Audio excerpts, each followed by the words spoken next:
প্রিয় শিক্ষার্থী বন্ধুরা, আজ আমরা নবম দশম শ্রেণীর সাধারণ গণিত বিষয়ের উপর একটি গুরুত্বপূর্ণ ক্লাসে অংশ নিতে যাচ্ছি।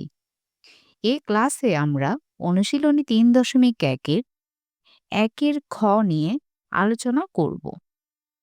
চলো শুরু করি। আমাদের প্রদত্ত প্রশ্নটি হলো সূত্রের সাহায্যে বর্গ নির্ণয়, যেখানে প্রশ্নটি হলো x plus 2/y whole square.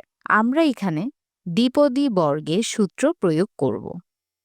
আমরা জানি a plus b whole square equal to a square plus 2ab plus b square. এক্ষেত্রে আমরা ধরে নিই a ইকুয়াল টু x এবং b equal to 2/y square. তাহলে সূত্র প্রয়োগ করলে আমরা কি পাই? আমরা পাই x plus 2/y whole square equal to x square plus 2 into x into 2/y whole square plus 2/y square whole square.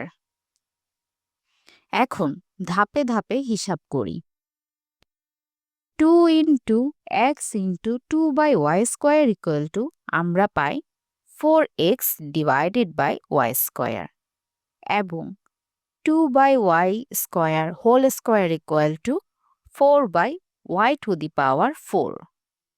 অতএব ফাইনালি আমরা আনসারটি কি পাচ্ছি?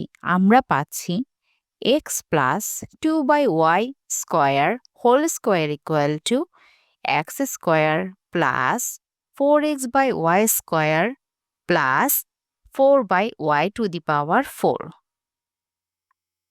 আশা করি সবাই বুঝতে পেরেছ।